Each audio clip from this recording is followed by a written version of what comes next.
It's Black Friday 2022, and welcome to the Bold Artist Podcast, where today we're going to talk about monetizing your art, which is something that we all want to learn how to do better. Like who wants to make money from their art, right?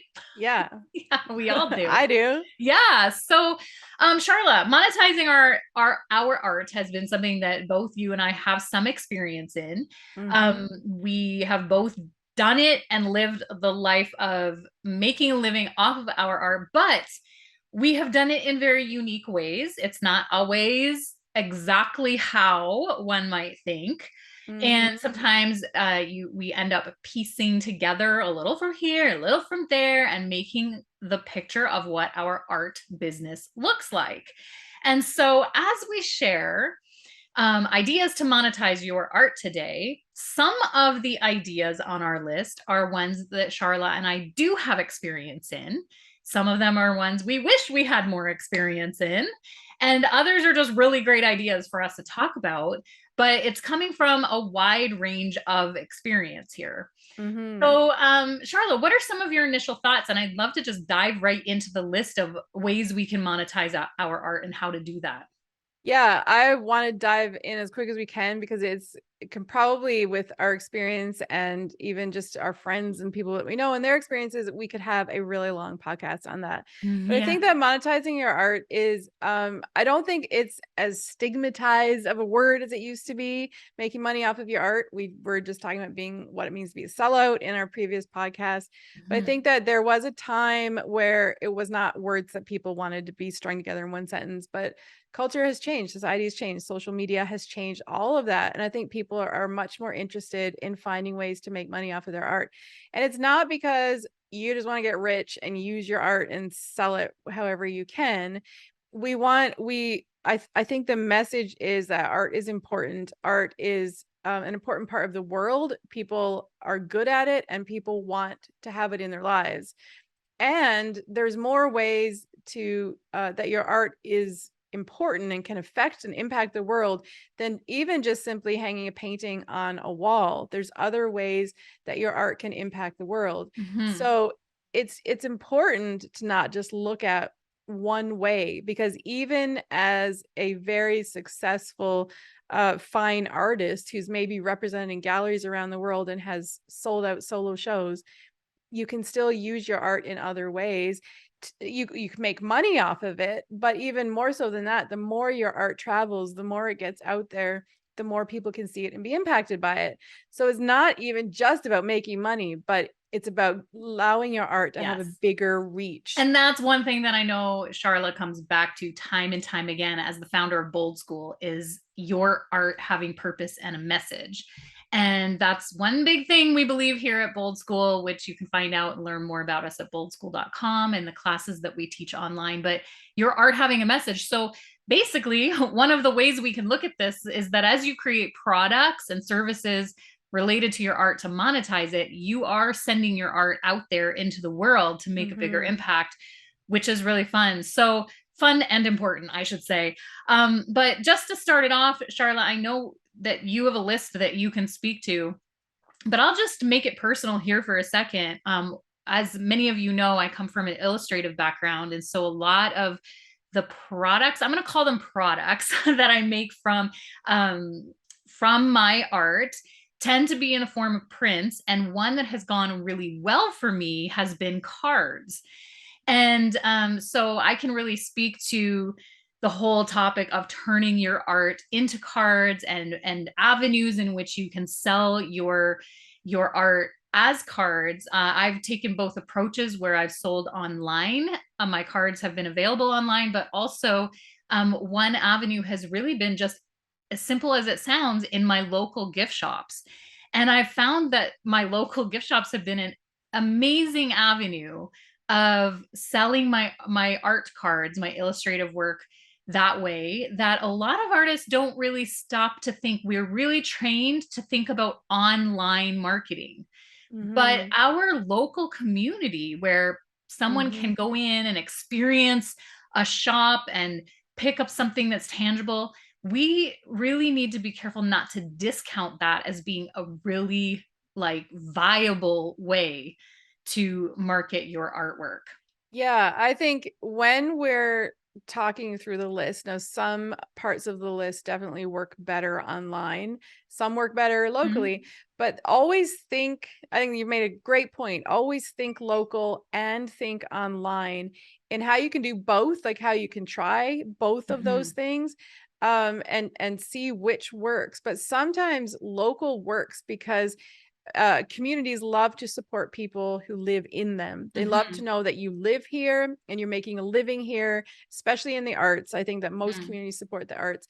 And sometimes you can find your niche in your community. And I mean, I think there's something beautiful about the fact that you don't have to go on social media and try to sell yourself, because Mhm. social media has got a lot of places in our lives and it can be really stressful to figure out how to make it work. So if you can find a local niche, Yes. I think for some people that is their dream. So never discount that, even in today's world. It still Right. Well, exists. there's a marketing, I don't want to cross the conversation over too far into marketing, but there's a Yeah. little tidbit I'll throw in here that there is a marketing principle where they say red water versus blue water.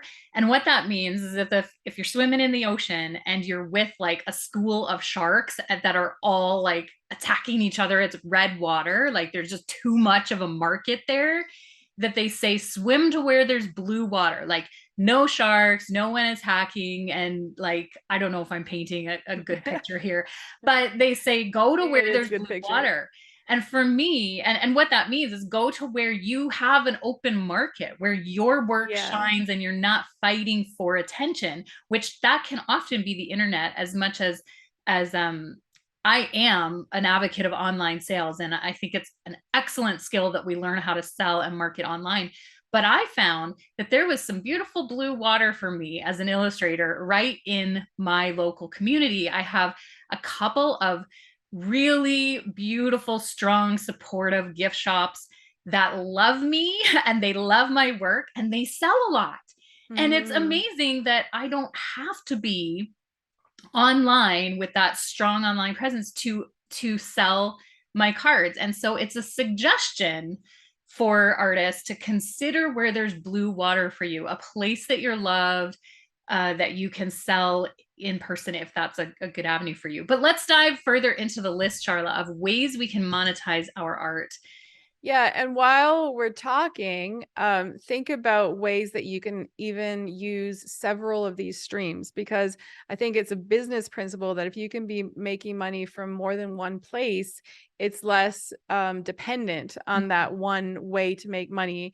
And you know, if you have one job and you go there every day and you lose that job, you suddenly have no way to make money. It's the same with art. Like there might be Mhm. one stream that works the best for you and you're going to put your effort in, but we have the opportunity as artists. I think we have a unique opportunity above a lot of other people in the world to make money along different streams. So then when one ebbs and flows and goes down, maybe another will come up, or Yes. you at least have still some support coming in.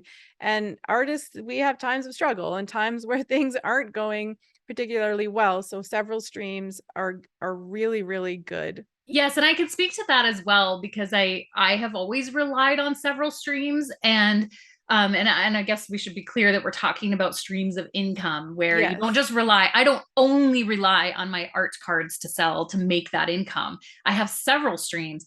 But one thing that as we go into talking about ways to monetize our art, one thing we really have to bear in mind is that streams, to maintain a stream, actually takes work. So sometimes we have this thought like, oh, if I'm just going to use this is purely an example, but we'll have this idea like, oh, if I put my cards on an Etsy shop, it'll become my income stream or an income Passive stream. income. But to actually learn the art and process of selling on Etsy and marketing yourself on a platform like that takes dedicated focus, thought, time, and work. And eventually, as you pick up pace, that stream may run a little Mhm. more passively or become like a free flowing stream. But to create a stream, and if we even think of it practically, like if you're going to dig a man-made stream for yourself, you're going to get out the shovel and start to dig and work. And so I have been very careful in my art career to not just take ideas from people like, oh, you should have this stream of income and think that it's going to be without its work. I like analyze the decision ahead of time and say, am I actually willing to work for that stream? And does it align to my characters and what I want to do? So some of the ideas that we're going to put out here today might not align to you at all. They might not sound like a fun way to make your work. And I'll throw this one more example out there. One of the artists that we interviewed here on the Bold Artist podcast last year actually has she's branched out to where her art is on different kinds of unique home products. One is including pillows. And if you follow her Instagram, you probably think, wow, she's done so well. She sells so many pillows, but I can guarantee you that behind the scenes, she's worked very, very hard and strategically to market her pillows. It's not just an instant stream. Put your art on a pillow and it will sell. Yeah, you don't just put your art on a pillow and it will sell. You have to be intentional and choose your stream wisely and according to where you want to put your energy. Yeah. That's my little tidbit. So let's dive into the list. Yeah, I think it requires business sense, right? Like I think artists, it's one thing that we kind of don't think about as an artist, but I think however you're going to do your art, if it's not going to just be a hobby that you do on your own in your studio, if you ever want it to be seen, if you ever want to make money off of it, it is going to require you to run a business to some level and to some degree. So learning business in the art world and in the online world is really, really important. So I think you spoke to like the stamina that it takes to get everything up and running and the business sense that that takes. So all of this has that underlying story of you're going to have to put yourself out there and you're going to have to build up these things. They're not going to happen overnight or instantly. Yeah, you have to be patient. You'll have to be patient and work for these streams, but it's worth it. And so let's start, Charla, what are some of the streams here? I think one of the, maybe I might jump to say this and get in trouble, but I think one of the easiest ways to make money off of your art, depending on if this is your thing or not, Marijanel is an illustrator. I'm a graphic artist. These are ways that we have taken our art into the world as either working for a company or becoming a freelancer with your illustration, with your graphic art. I worked for a company straight out of school for about 3 years where I did web design, graphic art. It morphed into like video editing, photography. I did all of that working for a company, like as an employee of a company. And then I quickly started freelancing. Like I was freelancing as a photographer on the weekends and I was loving that. So I gradually morphed into photography full-time, working for myself. That's kind of how I really became an entrepreneur or whatever you might have wanted to call that at the time. So you may have the type of skills that you can actually go out and get a job or go to school and build those skills. Like I went to school to learn graphic design, web design, and I built some of those skills up and then I could actually get a job. And that was a great way for me when I was 23 to kind of begin my life and be able to pay my bills. And I had a car and an apartment and I even had a leather couch. I was living the life. Yeah. And then I think you still have that leather couch, Charla. Well, is it the same one? The same old leather couch that you have in your studio with some paint on it? No, that story, I know it looks bad, that couch, but we can talk about that another day. That couch. Yeah, he has a story, but not much of a history. Okay. Yeah. So anyways, I built some skills, I got a job and I did what I love to do. And I did visual arts and I made money off of visual arts and I became a freelancer and I started my own photography business. I think that's a way, it's a huge overlooked area. There's tons of freelancers out there, but I think many artists don't think of that as an option. I think that especially if you're young and you want to go to school or you're maybe looking for a career change and you want to go back to school, it's one of a really good skill to learn in today's world where we're online and we're tech. Right. And there's places like Fiverr, Fiverr.com, where you can actually put your freelance services on there and just get hired to do freelance work, and there's all levels. Bold School actually uses Fiverr. We just kind of came into it recently. I think it's just such an incredible service. But Mhm. as an artist, you can go on there and sell your services, and you can do that on the side if you've got a day job elsewhere. Mhm. Mhm. So I think that's a great place to start when it comes to monetizing your art and needing to make money so you can pay your bills and not be stressed about selling your fine art. Right. Um, Okay. yeah, so then of course, sell your original work. Mhm. I'm a painter. Marijanel is also a painter, but also an illustrator. And we make original work from the depths of our heart. Yeah. And our dream, I think that we're lying to ourselves. We wouldn't say our dream is that somebody buys our art and hangs it on their wall, that somebody else loves that so much and is impacted by our work that they buy it. And Yeah. we exchange our art for their money.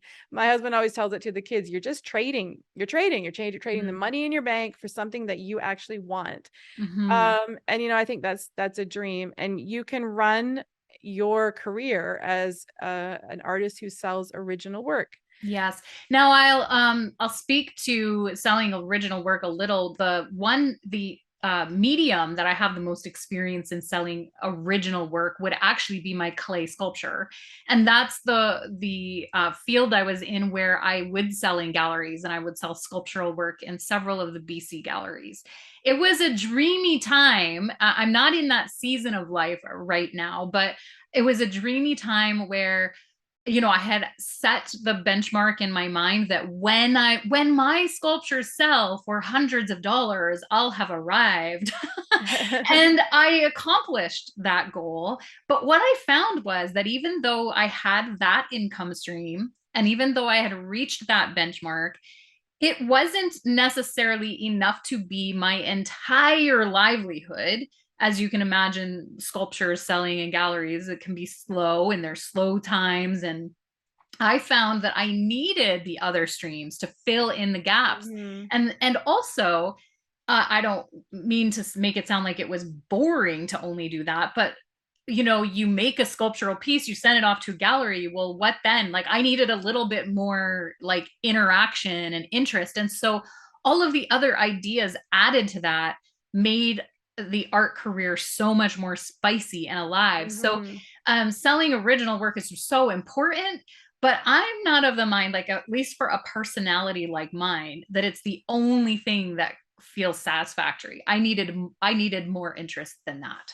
Yeah, and I agree. I think that's kind of why both of us are where we're at, because we've sought after so many different things in our lives. I Hmm. think no matter how much when painting was really my full-time gig, I guess you could Yeah. say, I still craved making photography. I still loved photographing my work and putting it on social media in creative Mhm. ways. And I still loved doing graphic design. And if a friend needed work, I was always there to jump on it. And I started recognizing that I'm still craving these other Mhm. outlets. But I think so to sell your original work, I think the go-to is to get gallery representation. And that's an entire business model. There's books written about it. We won't go into details of how to get gallery representation. It's not always flowers and rainbows. It's exciting, and I think gallery representation can be a lot of fun, and it's a great way to get Mhm. your work out into the world. But it comes with a lot of work as well. Most Mhm. galleries will want you to give them a collection. They'll want to come and choose 10, 20, 30 pieces to take to their gallery. So you actually have to produce a ton of work to give to them and hope within the next year or two it sells. You don't always get shows with you when you're represented. Sometimes you get shows and sometimes you don't. There's so many different things that comes with that. I think a lot of people who live on gallery representation are represented by a lot of different galleries, sometimes across the country. And so there's a lot of work involved in creating art for all of those galleries. And Right. then sometimes there's clauses where you can't compete in different areas. If you're going to shows, if you want to go to your own show or your own fair, like an art fair, you have to consider the galleries that represent you. So there's a lot to gallery representation. It's a complete business model that you need to learn and understand not before you start the process. I would say dive in if you want to start. There's lots of books written about it, and people you can ask that are knowledgeable. But consider that it's not just simply I make art and now a gallery is going to represent me. It's not Right. quite that easy. Yeah, and gallery representation isn't the only way to consistently sell original work. I've seen the model where it does sell online quite well, but I've also seen the dedication and time that those artists are putting into marketing online and showing up every day and having their presence and their artwork always being fresh and new and interesting Yeah. online. And so, like we said in the beginning, no matter what streams of income of monetizing that you're choosing, there's gonna be work involved. So then it Definitely. leads us to the next one on our list. And I'm motoring along, Charla, because our list's actually kind of long. Yeah, But well, actually, I don't want to go to the next one because we have the same list in front of us. I want to jump to art fairs because it's actually a way to sell your original work. So I think okay. it kind of goes with that, in that I tried gallery representation. I was represented for a little while. I put a ton of work in. I didn't get what I wanted back from it. I don't have a lot of experience with gallery representation.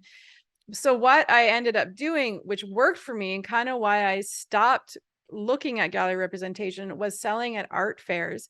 And we live, both Marijanel and I live in the Okanagan region in British Columbia, Canada. It's a very small area, but one thing we have is an art fair each year that's called Art Walk, and it just happened last weekend. And it was one of the ones that a friend told me I should be a part of like 10 years ago when I started, and I did. And it was just an instant success for me. I would put my work up there and I sold every single weekend. Yeah, And I was seeing one of our friends on social media was there this past weekend and it was completely sold out. So yeah, it's really a wonderful avenue for yeah, there's just artists. something about that particular fair that some people do really well at. And for me, it was really good. I think there's a lot of artists there, like 150 artists. They say there's 10,000 people go through or something like that in the run of a weekend. It's fun. I mean, I love the atmosphere. I loved being there. But my work, especially in the very beginning, I was one of the only artists that did portraits in my style, and I think I was unique, and there was something there that the people liked, and I sold. That's all I can Mhm. say. Yeah. It So worked for looking me. for something like that in your region and Yeah. getting into that kind of art show, art fair that is marketed Yeah. well and yeah. You need to research the fairs. There's a lot of different fairs around Christmas time. In the fall usually is when local art fairs really pick up. You often have to apply if they're juried or curated. Mhm. You have to apply ahead of time to get in. Sometimes there's a small fee. This one I'm talking about, we would pay like $200 and that was it. And then we sold the work and we made the money off the work. Other fairs aren't like that. Each one will have their own rules around their fees, their booth prices, their fees, their commissions, stuff like that. So you want to look at all of those options. Holiday fairs are a little different. Holiday fairs, like I used to bring card packs and art books to holiday fairs, kind of what Marijanel was talking about. And that sells really well, like around Christmas Mhm. time, having art that's priced for gifting, those types Mhm. of things. And you got to think about the market you're going to. Mhm. Um, then as far as art fairs, I have very little experience, but between me and a couple of friends, we've gone to some of the really large art fairs where a booth can cost $2,000, 4,000, 8,000. I mean, in New Mhm. York, I think you can go I to these accompanied fairs. you during one of those big You fairs. did. Yeah. And And my one experience with those big fairs was I spent a whole ton of money, had to leave town for the weekend. Marijanel came, I went with another friend, and I sold one painting, and mm. I didn't cover even a quarter of the cost of that No, weekend. so if you are looking at it like recouping the cost of that expense right at the fair, sometimes those kind of investments are like they're difficult because you don't always recoup that investment right then. But I Right know there, that yeah. I was with you, and so I know that you were looking long term. Like you were Mm-hmm. looking at it like, yes, this was a big investment, but my name is out there now. I sold a painting to a collector, and I'm going to ride out, this expense in the course of my career. Yeah. So you And it was a can't. lot of fun. It was a lot of Lot. fun, very memorable. And actually, at times we've talked about it being like one of the ways that we developed the foundation of our relationship and friendship of what we're Mm-hmm. doing in Bold School. Yeah. So everything has meaning and purpose in that kind of way. But one thing I'm just like kind of throwing in here is that if you're going out to these fairs, these events, and you're paying for a booth, and then you're discouraged because you're not recuperating your investment right away. um Sometimes we have to look at these things as long term. Mm-hmm. So go in with the mindset like you don't always make it back right away.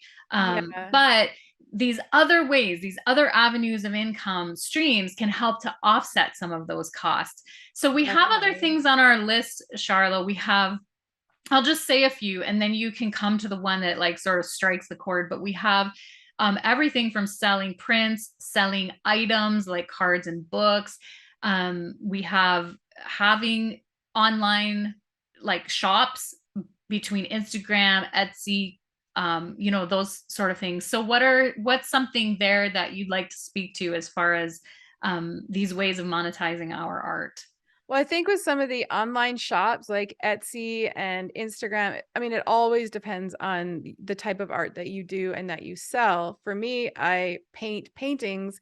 So you can sell your original work, but they don't always, they're not, that's not usually how best to use some of those tools. Mm-hmm. Prints is a thing that actually is really good for online sales. One reason is because you usually sell prints at lower cost than original work. And people look at a print differently than original work. So they feel like it's more attainable. You want to be an art collector, but you can't quite afford to spend lots of money on lots of original work. So people look to print sales, which you can offer in different sizes at different price points, and can often be a place to make more money. Now with prints, there's several different business models. You can sell your prints like on art cards, on pillows, on canvas, on paper. You could frame them. You And could have, even on canvas, you can have your prints on canvas. yeah. Mhm. So there's a lot of different models there and a lot of different ways that you can make that work. And I mean, to some degree, the lower the price point of some of these things, the more you can sell, or maybe the more often you could sell them. So there's this business model if you're going in that direction where you can actually make more money because you're selling a cheaper Or yeah, you're cost selling price point. quantity at a lower cost versus Yeah. a higher cost and perhaps less of the Yeah. yeah. And then there's also the business model, or a lot of people want to stay kind of in that fine art realm. So instead of having your work printed on all of these things and selling prints of all different sizes, some people will stay within the fine art realm where they only print on canvas, so that it's a limited edition signed print on canvas. They only sell it stretched already or framed already. And then they have a limited edition of 50, 100 of each. So there's still a lot of value within what you're selling. Mm, And oftentimes that type of a model will make your original work even more valuable because your limited prints are out into the world and then there's only one person that can own that original. So mhm. that business model can work very differently and work for you depending on your style and what you really want, how you want your art to be viewed. And if you're in a gallery representation world, they often aren't going to want you putting your stuff on cards and books and pillows. This Mhm. isn't always the case because the world changes, but you got to look at the models and think about where you want to be, what your brand is, what your future goals are, those kinds of things. But there's so Right. many options and it's worth trying because you might be somebody who makes a lot of money off of printing art on your pillows. And why would you sit around waiting for gallery representation if you can do exactly what you want to do with pillows? So try Exactly. it and Yeah. think about it. Don't Yeah. discount those things, So right? So what Etsy shops and Instagram shops, they all work in those kinds of realms. what about the income stream of licensing your art? Now that's one I'm not super familiar with. I think we've had some people on the podcast that have done that. One thing that I have had a little bit of experience with, very, very little experience with, but it opened my eyes up to it, was I was asked to have my art on a movie set. And in the end, it didn't work out. And it's a bit of a long, drawn out story. But it was really interesting because I didn't go after that. And these guys messaged me, and it was a fairly big production company. They had movies on Amazon that I had watched before. And I was, this is really cool. This is fun. But, well, I guess the reason it didn't work out was because the piece they wanted was an older piece that was sold, and I didn't have a high quality scan of that piece to send them. And I was scared that they'd get it and it would be crap. And then they would be upset with me. So I just said, I just can't Well, do that's a that. real live and learn lesson there, to keep a high quality So work. disappointing. Yeah, because I do that with my work now, but this piece, I just didn't do it. So that was sad. But then we have a mutual friend that is in the process right now of that happening for her. She was contacted, very similar situation, and I think she's going through with it. So if that happens, and when her movie comes out, we'll have to talk about that on the podcast. That's It's really exciting. fun, right? It's Yes. really fun. And it could possibly, not saying that someone, like, you probably have a dream that a movie star is going to see your art and now you're going to make it big because they're going to talk about you on their Instagram. That's probably not going to happen, but it might. If it does, let us know. But what will And be ready happen? for it. Make sure you have your website and Yes, all your ducks in a be row so that you're ready. ready for the fame when it happens. Yeah, make sure that you're available so when the movie launches, they can find you. Yeah. But what could happen is that could just be a whole other stream of work. Maybe you get contacted by other production companies for other movies and your work gets shown all around. And then the more wider your work is out there, you never know the opportunities that might come and who's on the sets that could see the work. There's just so many places it could go. And that's what I like to think of. Yes. So that's just a fun little And on the list option here, we have, don't forget that income streams are also from things like connecting with other local artists, sharing audiences, collaborating online, which we have entire podcasts dedicated to those topics. So just look back in our playlist. But it brings me to another one here on our list that Charla and I both have a lot of experience with. And that's sharing your knowledge in the realm of your art. And it is a way that is a very viable stream of income, and one that is, I think, very important, because here at Bold School we don't have any secrets. So when you come into Bold School, you learn Charla's painting secrets, you get mentored by all of our instructors, putting into your life and your art, and making sure that you grow as an artist. And so we have seen the power of sharing our knowledge and believe in it. And some of the ways we do that is through podcasting. So I had, we've shared this before, but before I came on as the host of the Bold Artist podcast, I was podcasting. I even come from a bit of a background in doing radio voiceovers and a history in recording studios. And then I was also developing an art career, but I had no idea the two would meet, and that a source of an income stream for me has been podcasting. And lo and behold, I'm talking about art. Like, how beautiful is that, right? Yeah. Like, what a neat convergence of the two stories. And public speaking, teaching, workshops, demonstrations, these are all ways that Charla and I have both seen to be big streams for us.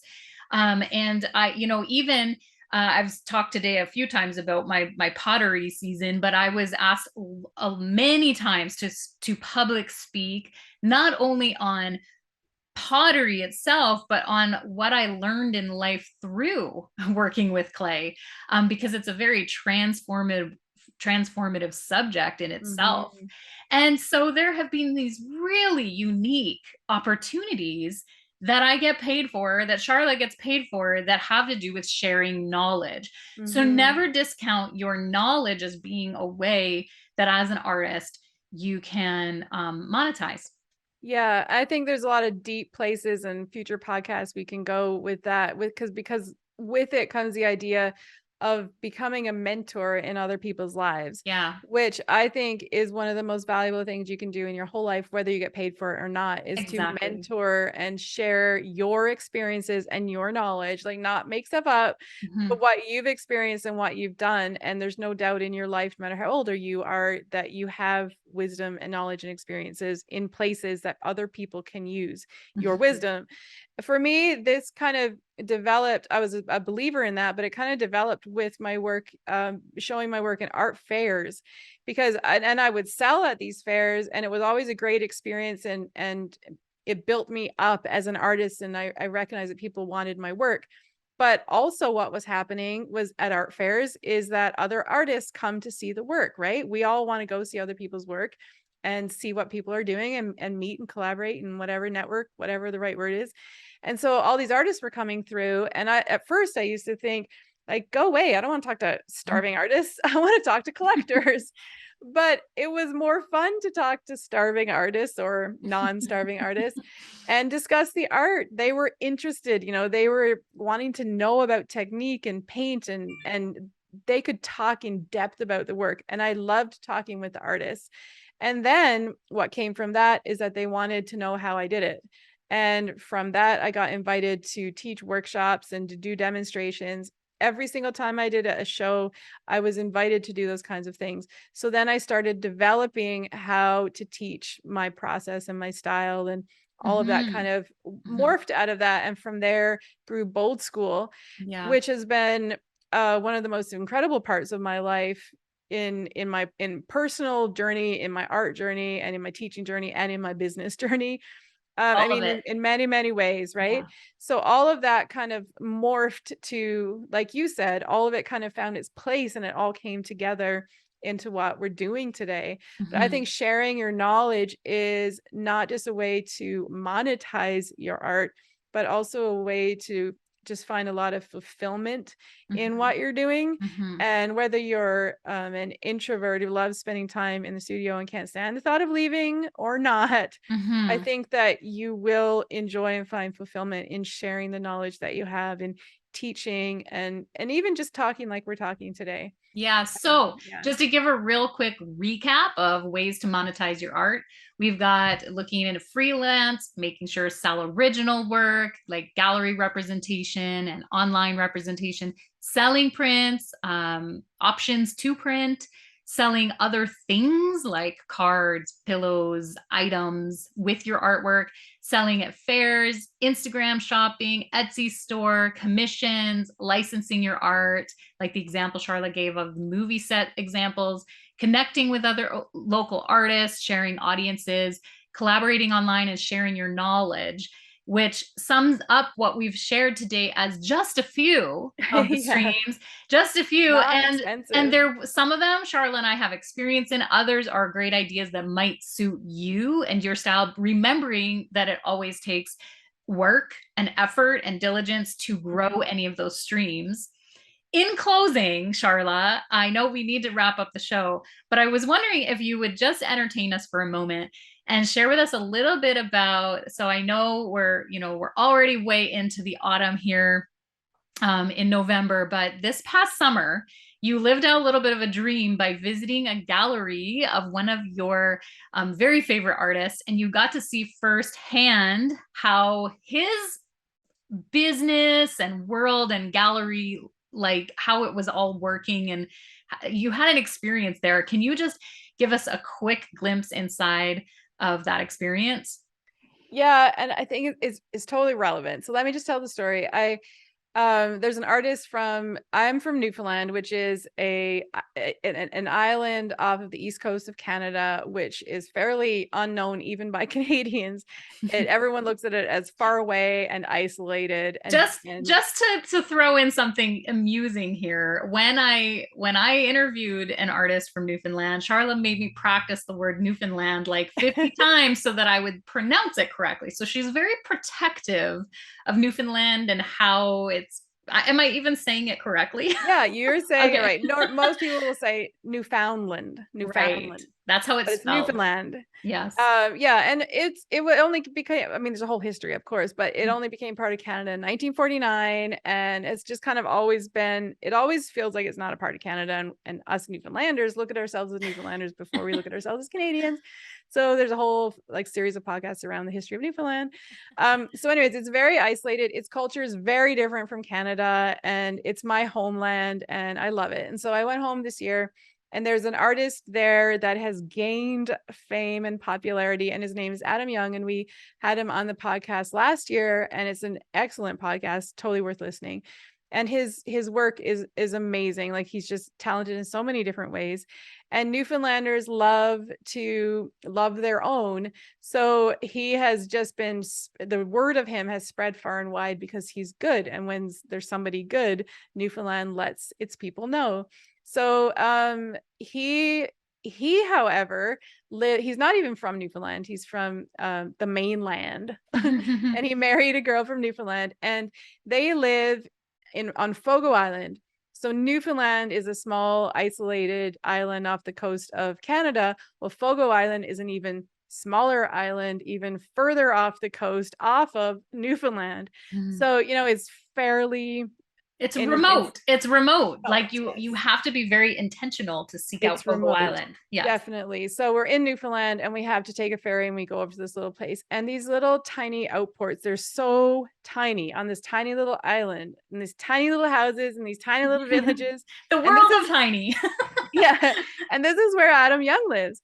His work is phenomenal, and he's well known, and he is running a thriving art business in an isolated town, in an isolated island, already off of an isolated island in Canada. Like, it's he's not living in New York, downtown New York, where you feel like is where you could sell your art and thrive easily. And so I went to visit, because we were going there, and I visited his studio, and saw his work, and it was beautiful. And we met for the first time, like in person, and we toured the studio, and the kids thought they had met like the king or something, and they were so excited to meet a celebrity. And we had a lot of fun. It was wonderful. And as we were leaving, he gives us a brochure, and he's like, this is a map of the town and all of the artists here. And I think there was 8, maybe. So there's 8 artists in this tiny little place called Jobat's Arm on Fogo Island. And each artist had their own niche. There was a ceramic artist. I think there was 2 quilters. I can't remember. I didn't get to visit them all, of course. But they had this little tour that you could now go from gallery. They all had their own galleries built. Wow. Like, that's a dream. I don't even have my own gallery, and I live in a city, and they all have their own little galleries where they show their work. It's so beautiful, so professional. Their work is professional. They sell them at professional level pricing. I mean, I was in awe. And I came home, we bought some of Adam's work, and the kids even bought a piece themselves, like a little print, their very first art, and we took the ferry, and we went back home, and I was talking with my family about it, my parents, and my dad's like, Charla, if Adam Young can do this in Jobat's Arm, like, you should be doing way more than you're doing. I'm like, Dad, you're supposed to be proud of me. but he is proud of you, Charla. It was so inspiring in the sense that when you live in a place like that, you think, well, what hope do I have to become great, to become big, to become successful? I don't think Adam's trying to become great, but to succeed in your little art form. Well, these artists, and more than Adam, are making it happen in Jobat's Arm, which is totally worth the visit if you can go there. There's so much more to it than even what I'm talking about. But the art experience in this tiny little outport town on a desolate, remote island, stunningly beautiful at the same time. They are really doing so much with with their art and ways to monetize and make a living in this little town. It's incredible and so inspiring.